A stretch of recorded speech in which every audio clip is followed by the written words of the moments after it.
Welcome to the Postcards from Palisade podcast. I'm your host, Lisa McNamara. Today we're taking a look back at a unique part of Palisade's past with JoAnn Rasmussen, chair of the Palisade Historical Society. JoAnn returns to the podcast to take us on a deep dive into how past generations of farmers and orchardists in Palisade and the Grand Valley met their ever-present need for seasonal agricultural workers. Hear about who filled these roles, how and why these populations changed over time, and the impact these individuals had on Palisade. Our conversation owes a huge debt of gratitude to the late Ron James, longtime Palisade resident, writer, and historian. To quote from Ron's obituary, "The pride, interest, and knowledge Ron had of the Grand Valley was vast, and his nostalgia was charming and sincere," which you'll soon hear for yourself. We also owe a big thanks to Priscilla Walker, current vice chair and founding chair of the Palisade Historical Society, for her wealth of knowledge about Palisade. We might sometimes feel isolated from international and national events here in Palisade, but the seasonal labor sources for this town have always been driven by these outside circumstances. Keep listening to learn about the fascinating range of people who have helped bring Palisade's agricultural products to market on today's Postcard from Palisade.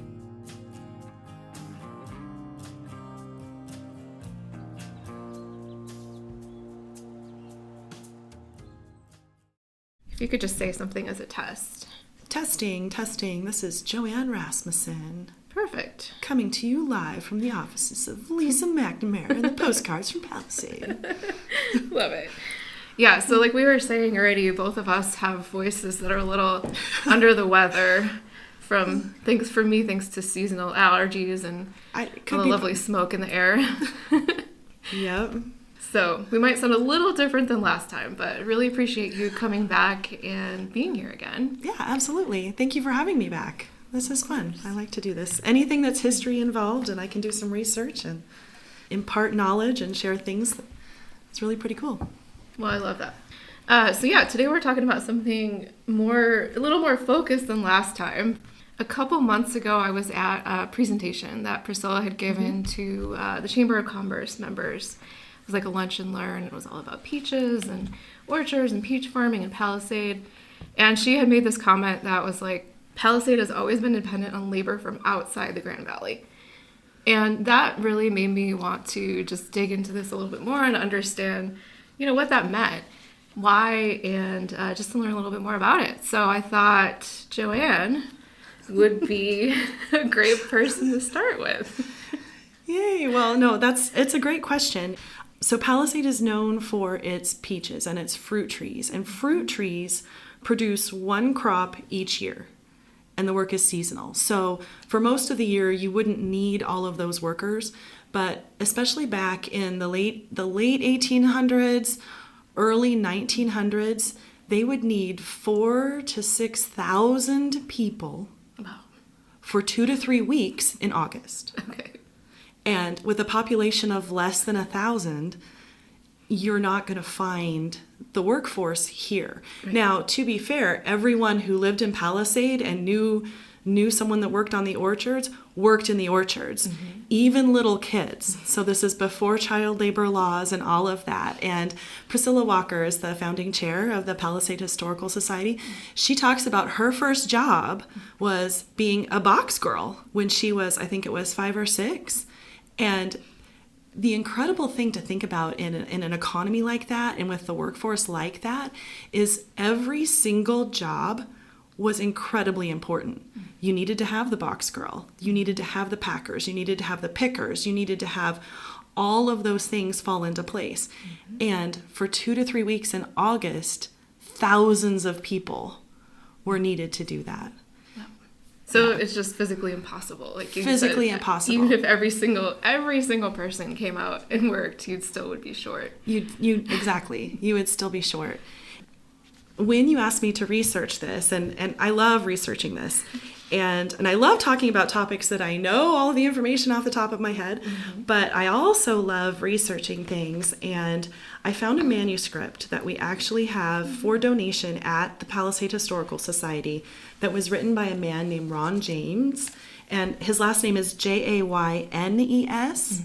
And he has since passed away. He passed away in 2016. He wrote this first manuscript in March of 2008, and then we did a special edition in October of 2010. And he talks about how there was a unique set of workers that Palisade had during a certain time frame in the United States that most people don't even know existed here.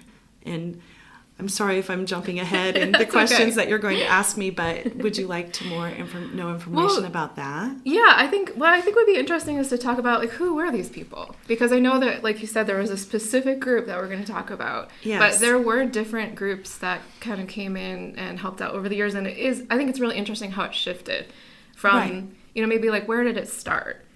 Right. So that's a great question. A lot of the workers that came here were white. They were Caucasian. They were migrant workers in that they followed the different migrant streams in the United States. So back in the late 1900s, I had a job in Des Moines, Iowa, and I worked with migrant farm workers. And there's a migrant stream, and you can look it up online, the migrant stream of the United States, and where they travel based on what's being planted and cultivated and then harvested. And Back in the early days for Palisade, most of those workers came from other parts of the United States, and they would migrate here during peach season because they knew the work would be here, the money would be here to do that, and then they would move on and do other types of things. Now, current modern day, well, and even back from the 40s to the 60s, we had migrant camps here in Palisade, and at a certain point, it switched to workers from Mexico or Central America, South America. But it's interesting because a lot of times when people hear migrant workers, they just don't think about them being citizens of the United States that have just moved from place to place to pick fruit. Yeah, interesting. And that's really how it started, right? Dust Bowl, people started their own farms, couldn't necessarily support themselves. Right. You just started moving to where the work was. Right. Or you would get people that were in trades like teachers that would have the summers off and that type of thing. Okay. Interesting. Okay, so then moving to this group. Ron James grew up in Palisade, in the Palisade area. And like I said, this is his manuscript, and it's absolutely fascinating. It's available for donation, a $5 donation at the Palisade History Museum. And if I can plug the History Museum. Please. We are at 3740 G Road. We're down near the corner of Alberta and the north frontage road for Highway 6. It's at 3740 G Road. And we're open Tuesday, Thursday, Friday, and Saturday from 10 to 2 or by appointment. And we actually have a couple displays in the museum about the migrant camps that were there, the CCC camp that was there, and then the CCC camp actually was converted to house German prisoners of war. And this manuscript by Ron James, it's written really, really well. And he talks about how, in fact, if I could read this little section, if that's okay. Please. So these are the words of Ron James. It's called Pre-War Years in Western Colorado. In the 1930s and early 1940s, Western Colorado agriculture production was flourishing, and the recruitment of labor to grow and harvest those crops was a significant task. There were fruit crops, tomato crops, sugar beet crops, and grain crops in the Grand Valley, all in need of laborers to produce bountiful crops and harvests. From Palisade to Clifton, to Grand Junction and west onto the Redlands and Fruita, there were fruit crops. To illustrate the intensity of just harvesting the peach crop in the Grand Valley, consider that in a full crop season, over 1 million bushels of peaches had to be harvested, packed, and shipped in about a 2-week period. During this hectic time, one could hardly walk on the sidewalks in the town of Palisade due to the people congestion. Throughout the day and night in Palisade, Clifton, and Grand Junction, there were farm trucks and over-the-road trucks competing for the roadways, the parking spaces, and loading and unloading commitments.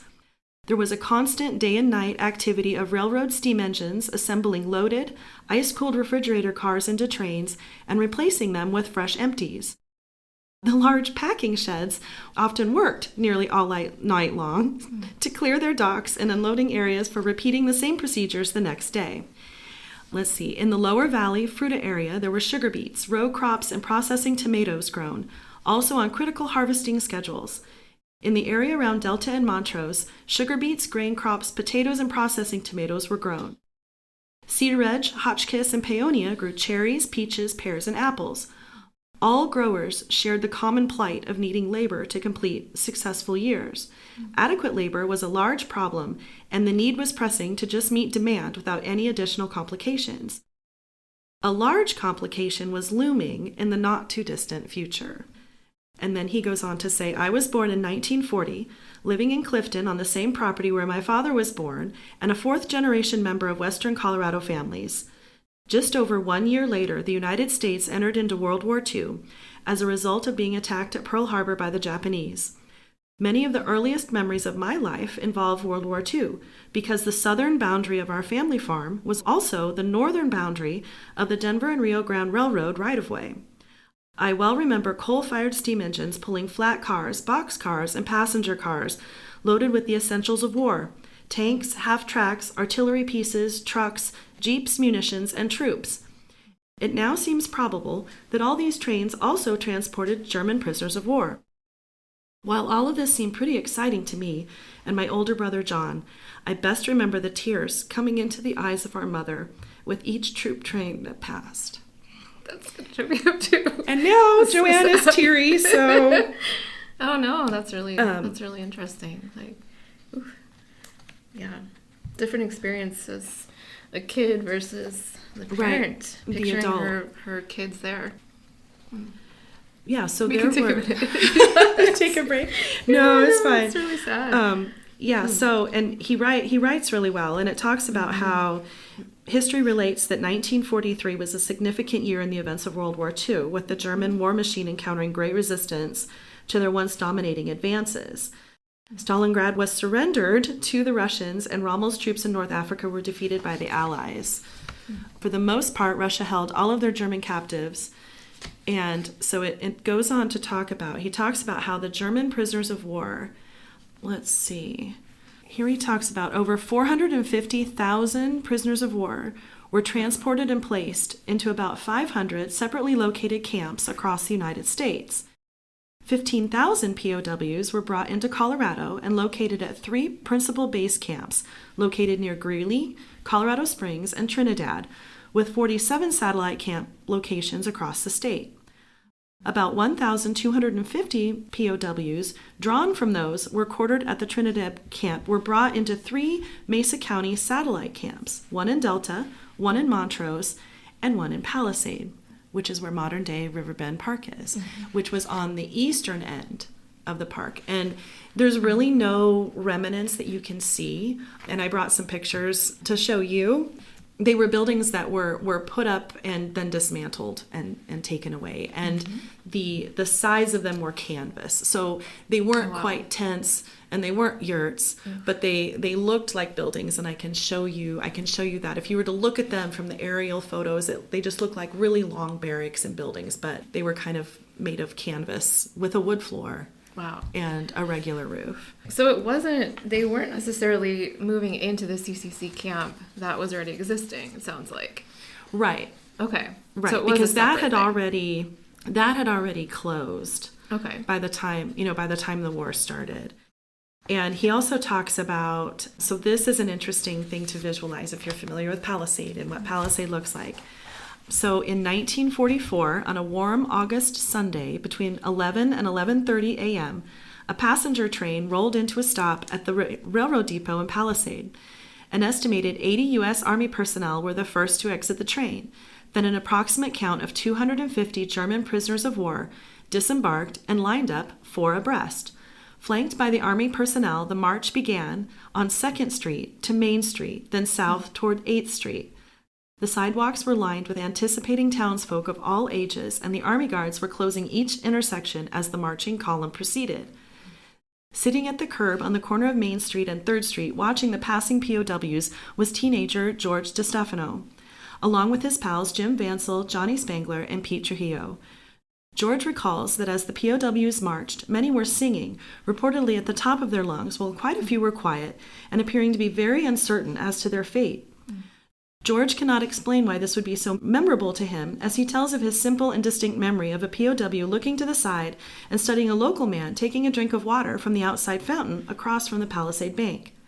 As the POW newcomers to town marched along, a unique event, unlikely ever to be repeated, was now cast into our western Colorado and local history. Replication of this same experience was being etched into the historical account of many locations across the width and length of the entire United States. Sunday services were being held at the Palisade Baptist Church, with windows opened wide to chase a breeze through the church, and the marching column passed directly alongside and beneath those windows. Both Sharon Keeney and Leroy Wirtz were in attendance. Both reported that the Germans were singing loudly. Both reported that services were delayed, and both told of how long the delays seemed to be after the powerful singing of the POWs had dimmed and the services were continued. Harry C. Talbot, about 10 years of age, was also in attendance at the Baptist Church, recalling the interruption of services. Harry described his bewilderment at watching the POWs marching in goose step, the classic German military march step that he had witnessed for the very first time. The column of POWs and Army personnel proceeded to 8th Street, then toward the river bottom land, where the once CCC camp, now suddenly a German prisoner of war camp, was located. And then it says, so as reported by Harold Zimmerman in his article, Harvesting Peaches with German Prisoners of War, printed in Mesa State College's Journal of the Western Slope, sometime around 1980, the structures and grounds had not been maintained and had not been prepared for the POW occupancy. Wow. The POWs immediately began the task, and by nightfall, the facility was habitable. Wow. That's amazing. They built it. Yeah, so 250 people came in. They specifically came to help with harvest because our men were over there fighting and or had been captured. Mm-hmm. These men were prisoners of war, and we needed labor. So they were sent here. And these are just regular people, right? These are just they are. So a regular everyday person. Yeah. In fact, he talks some more in the manuscript about how a lot of them were teenagers. Teenagers, early 20s, because by the point of time in the war when this was, the older men had been killed. Wow. And so these were the men who were forced to fight for their country, to do what they were doing. They weren't the masterminds of the war. They weren't the violent offenders. They weren't, not that anybody in a war is somewhat violent. But you know what I mean. They weren't. No, I know. They were the equivalent of our guys. Yep. That were captured and being held over there. Yep. And there's another really funny story. Oh, but before I get to that, they were actually paid. The POWs were paid. Oh, really? So one of the articles of the Geneva Convention allowed that POWs could be utilized as labor source for the hosting country, with an exception noting that officers could not be forced to do labor, but at their discretion could work if they chose. The standard pay for a POW day of labor was 80 cents. Wow. Payable by the United States government in either, quote, canteen script or into individual savings accounts. The United States government was then to be compensated by the growers or employers at a rate commensurate to the prevailing pay rate for the job function. And so they would be paying the people who came anyway. So in essence, they're paying the POWs to work, but it's going through the United States government. Okay. Who are then paying the POWs to work. Okay. So they weren't paying in addition. They weren't paying in addition. Okay. They were paying what they would have normally paid. 80 cents then. What do you think that would be now? I don't know. I would have to look that up. Google that. What year was that? I want to Google it real quick. This would be 1944, I think. 1944 today. Live Google. Yeah. 1944. We'll ask the Oracle. $14.50. A day. Yeah, a day. Not a lot of money. Not a lot of money, but better than nothing. Mm-hmm. And when you think of prisoners of war, you think of, people in a chain breaking rocks with that time. And they were treated really well. They really were treated. They were treated well. And here, so this section talks a little bit more about the payment. So Larry Clark, then a teenager, was involved with his family fruit harvest and reports that they did provide some additional lessons in the way of our U.S. economy by the use of incentives. Larry stated that their POW workers were mandated to pick a minimum of 70 bushels of peaches daily, for which they were paid the standard rate of 80 cents per day. If a POW exceeded the 70 bushels per day required, he could earn, paid directly to him, an additional 5 cents per bushel picked. Another twist of the system involved the hiring of the army guard to work in the shed and dump peaches onto the grader, because all of these were things that you would have to do in the harvest, right? You've got the pickers, and then you put them on a grader, which then decides, the sizes and all that sorts stuff. out based on sizing. Right. Starting them along their way to the sorting and packing process. This, of course, required that the guard would virtually abandon his army duties, but the POWs, with the incentive of earning bonuses themselves, had little reason to even miss the guards. So they're working as fast as they can, trying to pick the peaches so that they can earn the extra 5 cents a bushel. And then, let's see, there's this. So this, I think, is a funny little anecdote that he talks about. So these army guards weren't necessarily from here either. The army guards are coming from wherever they had been stationed. And so he talks about an army guard who happened to be a farm boy from Kansas. And let's see, he talks about how at the Each Orchard Mesa Peach Ranch, we've talked about peach ranches, and what I think peach ranches remind me of. Little peaches with little legs. Peaches on legs. Look at the little critters. Yes. Let's see. At the East Orchard Mesa Peach Ranch of Elmer Rice, about 25 POW pickers were guarded by a single army guard who happened to be a farm boy from Kansas. Two of Elmer's sons, Jerry and Mickey, relate that things went well in part because of the POW's presence and in part because the crop was looking good and prospects were positive. Jerry was working around the packing shed and Mickey drove the tractor between the operations area and the orchard. Jerry reports that Mickey was always an inquisitive and curious boy, and he had a real interest in the rifle carried by the army guard. It seems that the Kansas farm boy army guard was homesick for some farm work, so he proposed that Mickey could play with the rifle if Mickey would let him drive the tractor. A deal was made. The army guard immediately took off on the tractor, and Mickey immediately began to disassemble the rifle numerous times. Jerry related that he was very gratified that nothing out of the ordinary happened during the duration of that trade because, quote, the guard, who would have had to use the rifle, was driving all around the property and orchard, while the 10-year-old boy with the rifle always had it broken down into parts. That's so funny. That's amazing. And then another thing they talk about that I didn't think about because I didn't grow up around picking peaches and that type of thing. I grew up around detasseling corn and all of that, which has its own set of challenges. But they talked about how the prisoners of war like to work without their shirts on. And the prominent variety of peach was the standard Alberta. And if you're familiar with the Palisade area, Alberta, the name of one of the major streets here is named after that peach. It was well known as an especially fuzzy variety, I'm itching already. Causing a notable and uncomfortable amount of scratching and itching. I can feel it. There are many experienced peach pickers who shudder at this mention, and I among them. As I understand, there were many quick dips in the canals, which could only temporarily assist with the fuzz discomfort factor. When asked if there were any problems with the POW labor or attitude, they replied none, and it's a good thing because the guards spent a great deal of their time in the packing shed trying to get acquainted with the girls who did the packing. I mean, can you imagine you're going from warfare that you were forced to do to come to Palisade, and it must have felt like a good trade. Right. If you had to do something.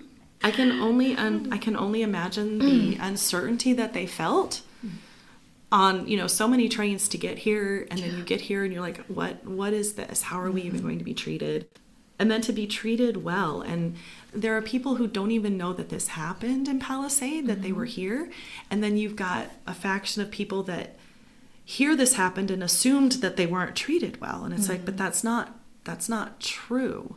They really were treated well. If anything, for that karmic sense of our guys are over there. Exactly. And we would hope that they're being treated with respect, right, even though they were fighting for different sides. So it's just amazing. In fact, one of those about just the uncertainty of where they were coming, and there are various versions of this story, but it all boils down to there were guys that tried to escape.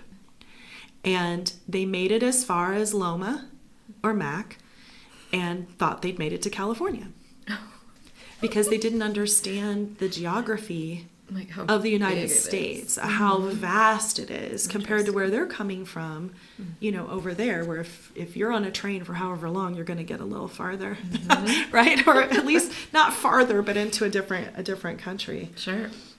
Wow. Then one other little story I want to share that doesn't have really anything to do with this, but is fascinating to me. This, again, these are the words of Ron James.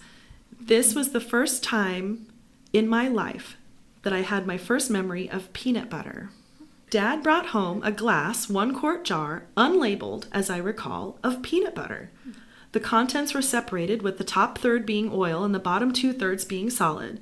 To prepare it for eating, one had to stir the contents until it was the same consistency throughout. I do remember that it was good in a sandwich alone, but superb with some of Mom's peach marmalade or jellies was added.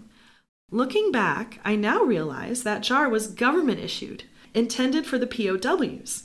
In my father's defense, I contend that the statute of limitations has expired.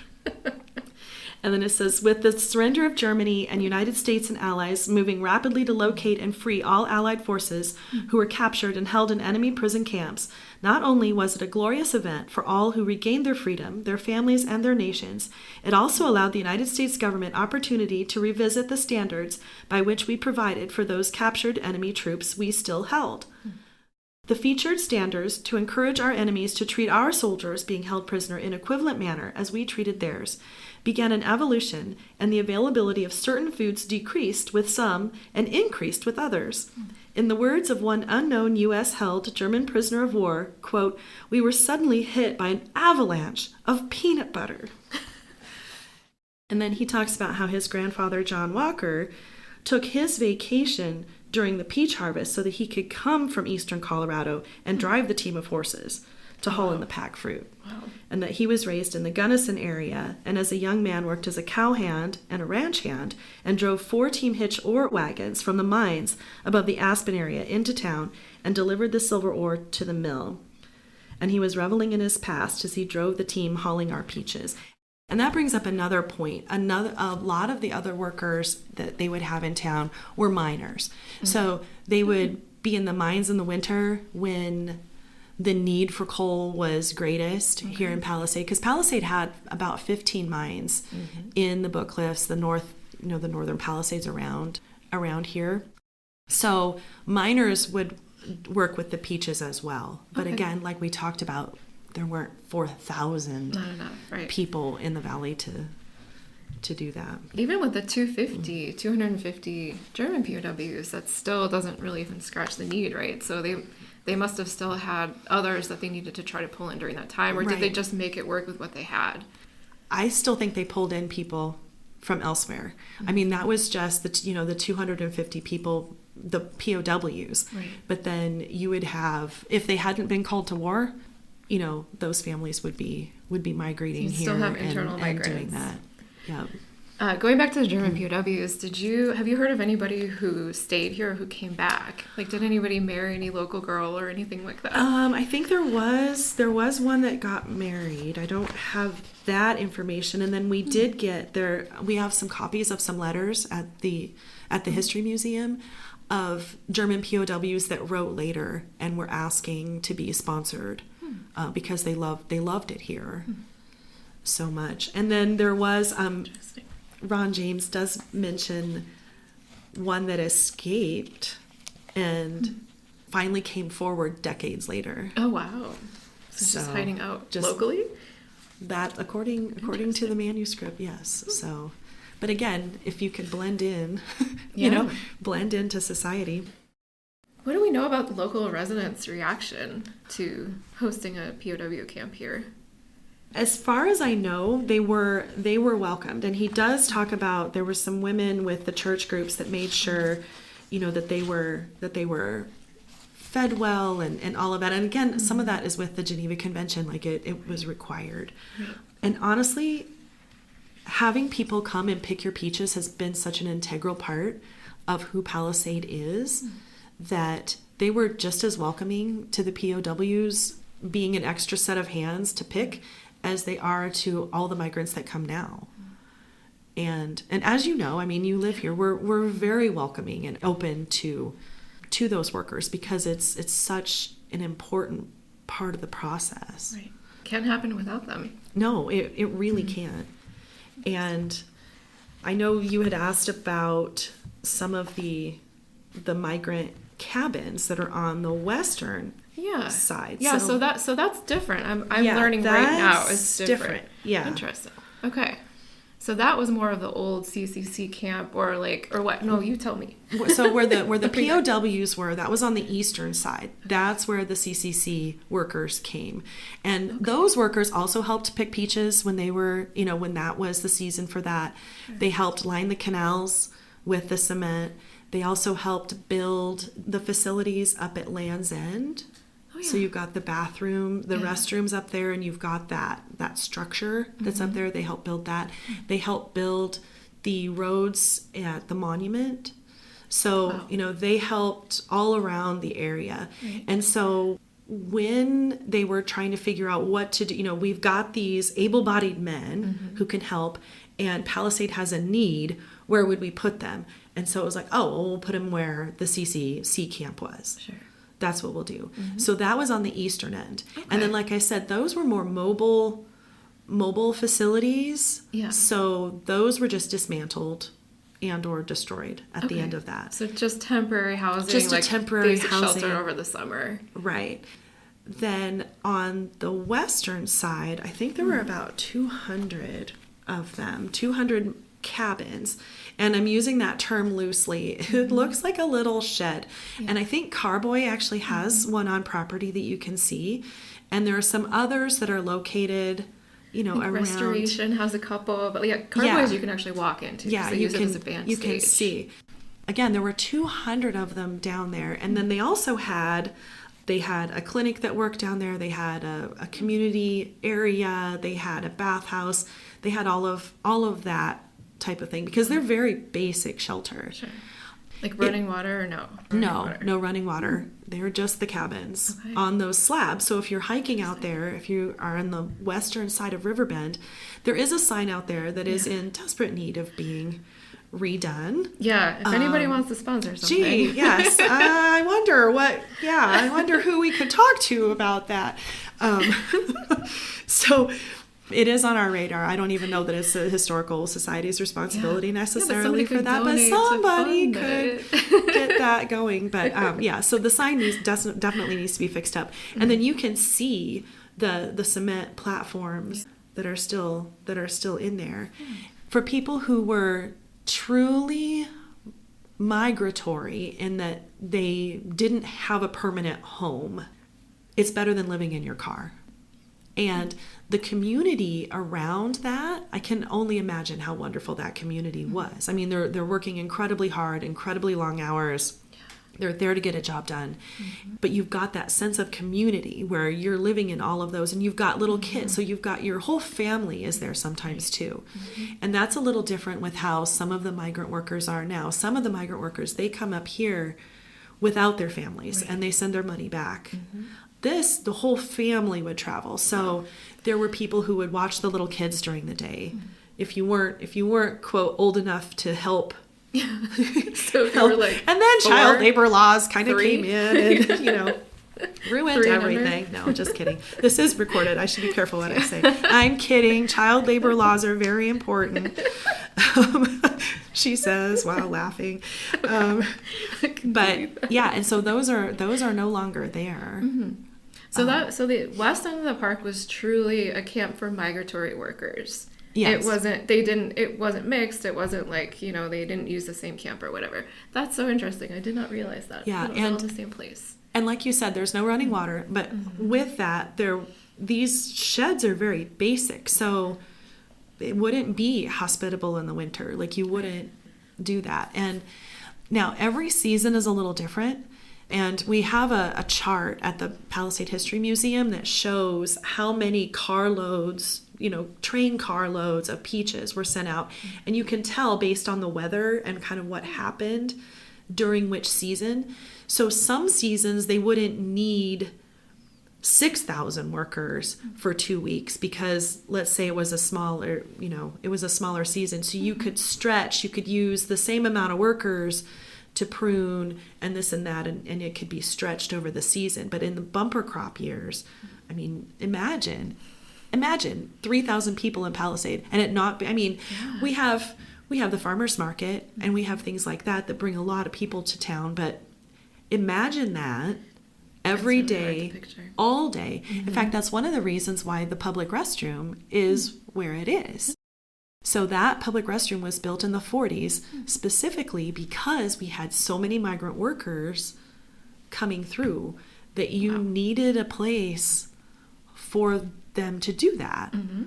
So the restrooms, those have been there since the 40s. Interesting. They've been revamped.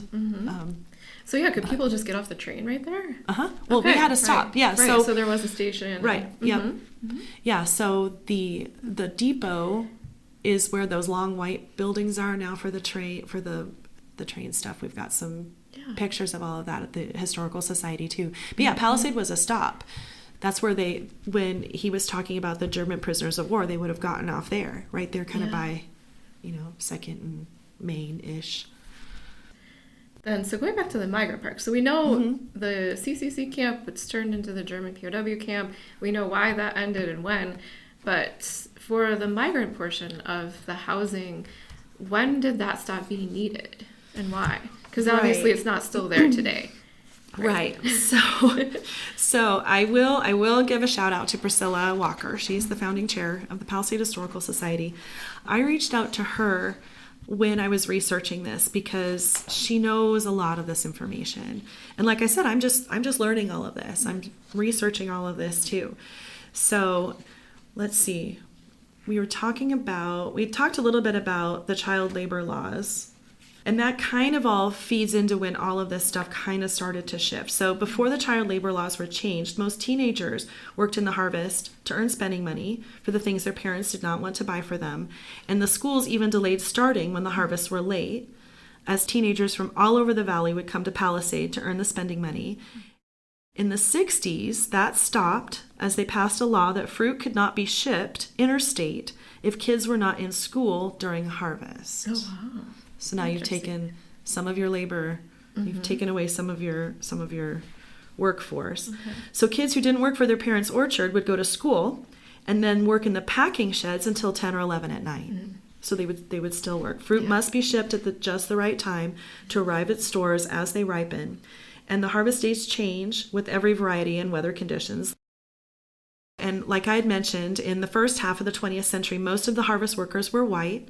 We have information in the museum about a book written about the Depression where the family was in Gunnison in 1933 and heard that Palisade needed workers and came here for the harvest. And then they lived in the area until World War II began. And we've got photos and information from a woman whose parents were teachers, like we mentioned, that type of migrant work. The marketing order passed in 1923 established the Peach Board of Control, which also advertised for harvest workers and helped ensure a supply. The migrant labor camp at the west end of Riverbend was built in 1941 with 200 cabins to house seasonal labor and their families. In 1943, it housed a population of more than 800. In addition to the cabins, there was the basketball court, horseshoe pits, clinic, bathhouse, community center, and then local physicians offered free health care. So for truly migrant workers who otherwise would be living in their cars or tents, this was a better place. And again, I mentioned it included daycare for the young children. And churches readily offered help to the residents and their families. Fruit grower wives, including Dorothy Power, Margaret Talbot, Ruby Toothaker, started the Child and Migrant Services, which continue to operate today as La Plaza. In 1961, the labor camp was closed by the federal government, forcing growers to find alternative housing for increasingly hard-to-find workers. A number of cabins were bought by growers and moved onto their property to house the workers they still needed because they would no longer have access to the migrant camp housing and its benefits. Do we know why the federal government mandated it to be closed? I don't know for sure, but if I had to guess, you've got 200 cabins there. You don't have running water. I don't know what standards shifted. And then it kind of fell back onto the growers to provide that housing. So you went from kind of like a shared pool of resources to every individual farmer has to provide their own housing for their own workers. Right. And along that same time is when, so we had like the United Fruit Growers Association. We had those farmers co-ops that would deal with the marketing of the fruit and the shipping of the fruit and all of that. And the farmers would, or the orchardists would buy into that program, like how a normal farmers co-op works. Sure. Because when you're a grower, you want to focus on what your talent is. Sure. Right? Yeah. A fantastic grower may not be the best marketer, right? And so Palisade was really kind of known for that, having that community, that co-op type way of doing things. Yeah. So you've got the co-ops, you've got the place where the migrant workers can stay. You've got, all of this kind of happening as a community. And then in the 60s, 70s, things just kind of started to split out. And it's like, well, no, now there's no longer the United Fruit Growers Association. There's no longer the co-op. So now the grower is responsible for, and we no longer ship them by rail from Palisade. Right. And there's no longer a station here. Right. So now the grower has to figure out, how am I going to get my workers? How am I going to house my workers? How am I going to market my fruit? How am I going to transport my fruit? How am I going to do all of that? Mm-hmm. And there's pros and cons to all of that. If you were a grower that wants to be responsible for all of that and can really be successful at that, that's fantastic. Mm-hmm. And if you're a grower who can't, then that's a different type of challenge. Yeah. I was curious about that whole thing too. Like, why did the co-ops end? Almost like with a shift in societal structure that I don't know enough to even talk about, but it seems like that was part of the reasoning for why everything started to change here. Right. And with anything, and I haven't really researched that. I've heard people talk about it, and I've heard people having differing views talk about it. And so you always get, well, this is why they did it. And then you're talking to someone else, and, well, this is why they did it. Right. And it's like, well, they did it. I mean, it came to an end. What haven't I asked you about? Oh, you hit on a lot of my questions already just in the normal course of our conversation. Because I babble on and on? What? No, because you're prepared. Well, I mean, the CCC camp was built in 1935. It's amazing to think about how Palisade has always dealt with thousands of people for short amounts of time. And because sometimes I think people think that's a new thing, with the festivals and all of that, and it isn't a new thing. It's been a thing forever, and that's good and bad. We obviously need to address some issues, but having an influx of people has always been a challenge.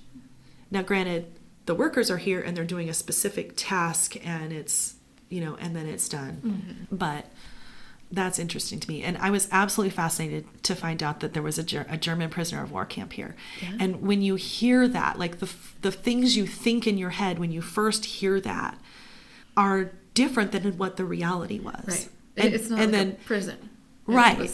Right. And then when you pick it apart, you're like, well, why did I think that? Like, it would be just the same as if I found out that a whole group of Palisade guys were kept on a farm in Germany or wherever, working on a farm, and you would hope that they would be treated well. And not all prisoners were treated well, and not all, all of that.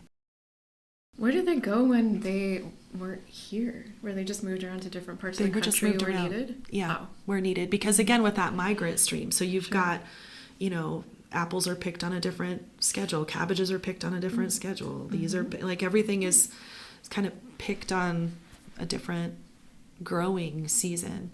And then where were they when they weren't doing that? I don't know. That I have no idea. What is this historic Palisade coloring book? Oh, yes. Okay, so this is a book that all second graders at Taylor Elementary get. And then usually in the spring, we go and we do a presentation for them. So we show them, like, these are what the stilts look like, and this is really what coal is, and that type of thing. This is interesting because Ron James did most of the drawings for this book. So he never considered himself to be an artist. despite the fact that these are really, really good. He considered himself to be a doodler. He liked to doodle. So his doodles are all through this book. And he talks about, so it's a book to help elementary school kids understand kind of the history of Palisade and kind of what goes into that. And so it shows, a man on stilts pruning, and he drew that. That's by Ron James. Wow. And then you've got the picking sack. Oh, that's another funny story that he has in his manuscript, trying to teach the German prisoners of war how to use. So the peach packing sack was actually invented in Palisade by George W. Bowman, who happens to be Priscilla Walker's grandfather. Oh, cool. We have a copy of the patent at the History Museum. He designed this peach packing sack to gently hold the peaches while you're picking. And he designed it when he got the idea when he was watching his wife pick peaches with her apron. Oh. She'd pull up her apron and she would put peaches in. And so you put straps around your neck, and then these unclip, and then it kind of opens up like a tube, so to speak, and you can gently release the peaches into your basket or your barrel. Obviously, I did not want to read the whole thing because that would be boring, but... Well, we have to give people an incentive to come in and buy that. I know. I can't find it right now, but he said basically they handed out the peach packing sacks just assuming they would know how to put it on. Some of them put them on like a skirt because they're open. When the bottom clips up, it's just, people listening are like, what are you talking about? It's like, it looks like a big bag that you've clipped up the ends, but it's all open. When you unclip it, then the peaches can fall through into whatever you're doing. So some of them put them on like a skirt. Some of them were they were just trying to figure it out. When they finally figured it out, it was absolutely hilarious. I could see you trying to wear that as a belt too, around your neck. Wait, maybe. What happens? But it leaves your hands free so that you can pick. And a lot of times people see the stilts and they think people picked on stilts, and they really didn't. They did more pruning on stilts. Okay. Because you need to prune the whole tree. You don't have to get down every few minutes and empty your peach sack. So you had to be kind of more mobile. And he has a picture of people making boxes by hand. He's got a fruit picker. And these are available too for a donation at the museum. And then we give them to, so a generous donation has allowed us to give them to Taylor Elementary students so that they can use this in their local Palisade history section.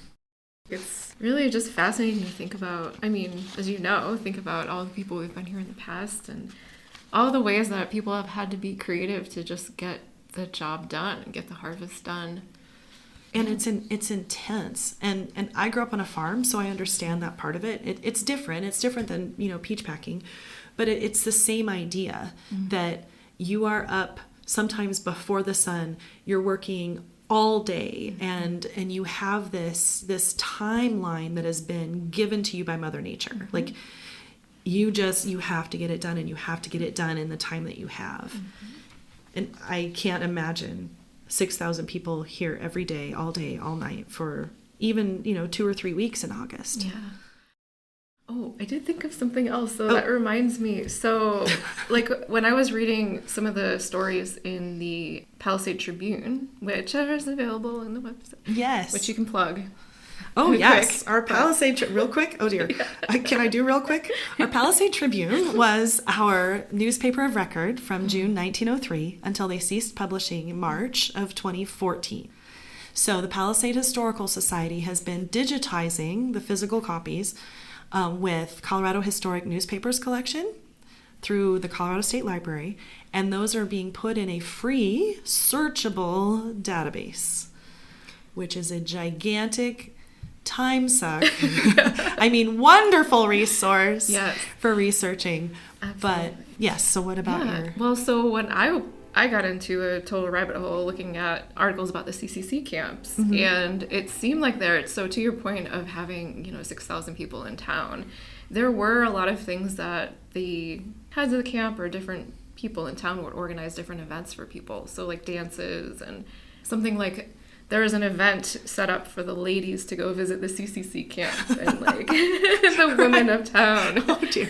Well, And just he does talk about it and, Right. Well, in his manuscript, he talks about how, an officer finds a wife or that type of thing, because they weren't just there. I mean, they were there to see the soldiers too. Everybody right. working. Everybody there. was curious, right? It seemed like. Yeah. So. I wonder if do we know anything about from the CCC time, if anybody from that era kind of stayed here and settled and became part of the community? That I don't know. Specifically. And Mm-hmm. I don't even know exactly where all those workers came from either. Mm-hmm. They could have been, some of them could have even been local already. Just from reading, from reading the stories, it just sounds like they came from, it just seemed like such an effort to staff these camps or, mm-hmm. populate them and then move them around the country too. Right. Because they also moved around the country. So yeah. They would say, oh, the boys from, in the old language of the article, the boys from Nebraska are going to be coming this week and let's welcome them. And right. And then everybody was sad when they were leaving. They'd be like, oh, we miss their smiling faces. And they wrote us, they wrote Mrs. blah, blah, blah letter and said they really miss her. Or just like, it was really adorable. Right. Well, and it goes back to that sense of community too. Right. You've got your locals, but then you're also welcoming people that are here to do a job. They're here. And now you're part of Palisade. Right. And then you'll move on. Mm-hmm. But you always take that little part of Palisade with you. That's a really beautiful note to wrap it up on, I think. Thank you so much. I really appreciate your time. I appreciate Priscilla and Mr. James. Yep. Definitely invaluable contributor to this conversation. So thank you so much. No, thank you so much for having me.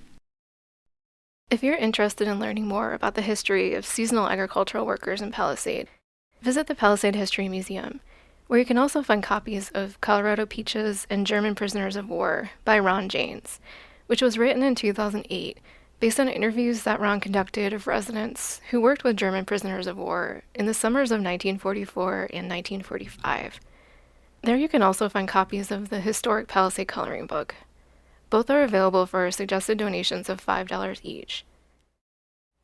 In the next episode, I'll be talking with Idiana Medina, Executive Director of La Plaza Palisade, about how the H-2A visa program helps provide the seasonal agricultural labor to meet the needs of today's farmers, orchardists, and grape growers.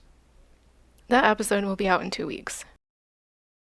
Before we go, here's a bonus story from JoAnn, courtesy of Ron James' publication. And then he talks about the very first time he rode in a Jeep, and that was August of 45.